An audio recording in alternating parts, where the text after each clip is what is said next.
Hello and welcome to the new Adobe Photoshop CS, part of the new Adobe Creative Suite.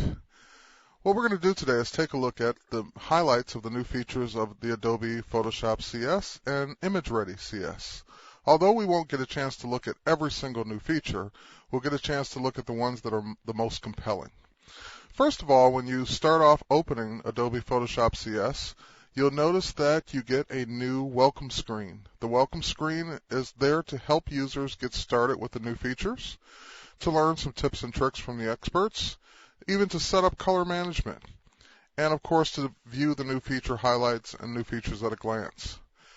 Once you're satisfied with all the things that you can learn here, you can simply turn this dialog box off so that it never comes up again for the more experienced users. So I'm going to go ahead and close this window. I will leave it on for the next time, just in case I hadn't got a chance to go through all these. And the next thing we're going to do is we're going to bring up the file browser. Now, normally we would just simply go up to File and Browse, and that would bring up the file browser. Since I'm working at a reduced resolution, I'm going to go ahead and hit the Tab key to temporarily hide my palettes. The file browser was a part of Photoshop 7. But in Photoshop CS, it has gotten a ton of new capabilities and new features. So, for example, the first thing we can do, as you noticed before in the file browser, you could just simply rearrange your guides and your windows to make your preview area larger. But now, instead of having to constantly rearrange this and shift this, you can go ahead and just simply double-click on the folder tabs to get a bigger preview area. So when I'm clicking on a vertical image versus a horizontal image, I can see much more of the image. Also, the image previews in the new Photoshop CS file browser are high resolution. Now, one of the other things we can do in this case is we can also set up workspaces now for the file browser. So, for example, I have a workspace called File Browser Normal View, or FB Normal View. And when I click that, it basically returns the file browser back to the way it was when I first brought it up. And I also have another workspace set up. We'll go ahead and choose that.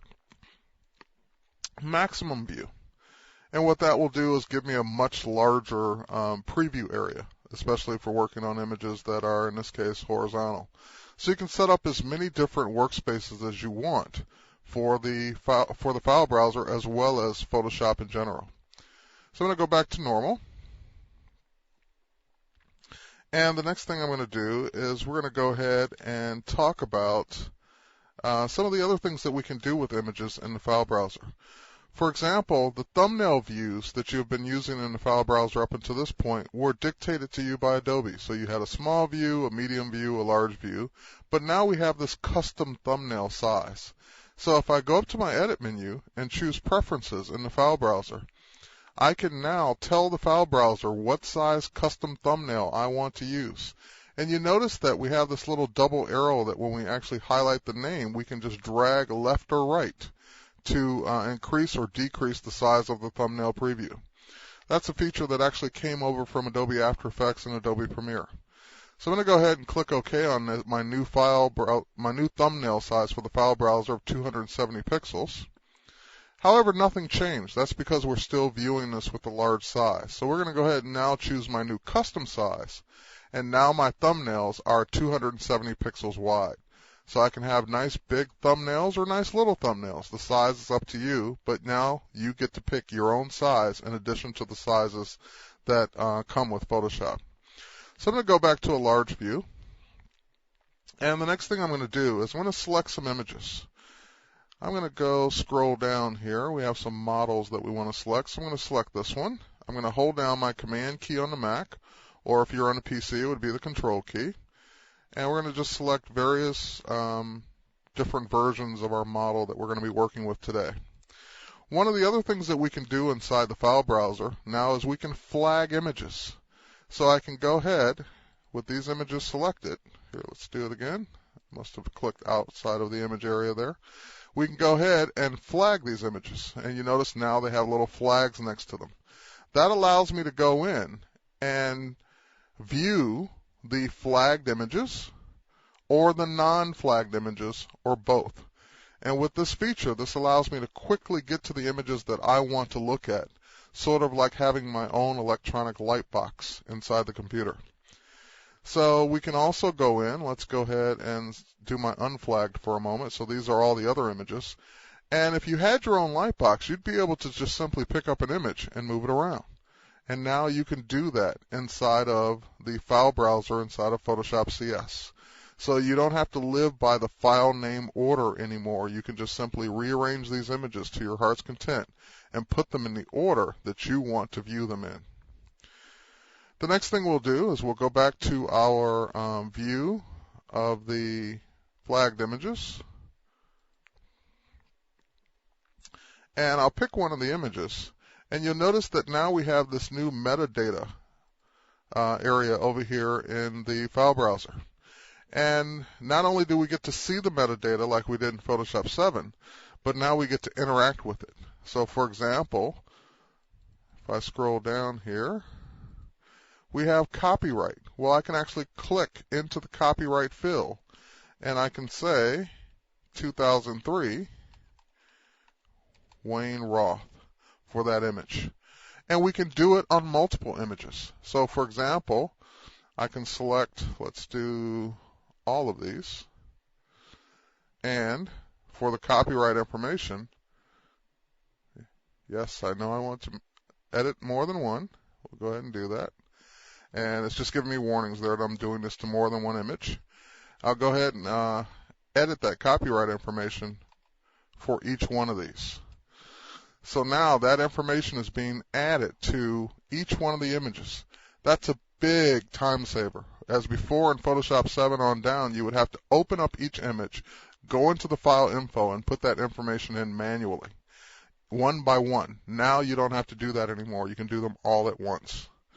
You can also assign keywords. So for example, I can go into a particular image, and we have this new keyword area. So for example, I might want to select these images, and I'll assign them the headshot keyword. Again, it's letting me know I'm doing it to multiple images. I'm going to go ahead and turn that warning off. And yes, I've assigned that headshot keyword to multiple images. And why is that important? Because now inside of Photoshop CS, you can search your metadata. You can search your keywords. You can basically use this as kind of your own personal asset management to find images that match particular characteristics that you're looking for. So I can even search the subfolders that are in the main folder. And I can search based on any of these particular criteria. So for example, if I go to keywords and I say that it contains headshot, it would only bring up the images that contain the keyword headshot. Not only the ones I just did, but including some of the other ones that I didn't have selected. So it's still working and still bringing up images that contain the keyword headshot, no matter if it's in the main folder or if it's down deep into other folders. Now, the next thing we're going to talk about is we'll go in and let's view, or actually let's go back and view our flagged files. And with our flagged images, what we want to do is now we want to create, using some of the new automation features, a contact sheet in this case. So with these images, I'll go ahead and select them. With these images selected, I'll go up to my Automate menu, which is now right inside the file browser, and I can choose things like a PDF presentation, which we'll get to later, contact sheet. I can even go into online services such as Shutterfly.com and upload my images for high quality prints. So we'll go back to contact sheet. We'll pick that. And I can go ahead and design my own contact sheet. So for example, I've got a setting here from my last experience, which is basically a 4-inch by 4-inch image that is 200 pixels per inch. And what I want to do is basically create a jewel case cover of my 6 images. So if I go ahead and click OK, Photoshop CS will automatically open up each image, and it will automatically place them inside the 4 by 4 inch area that I dictated.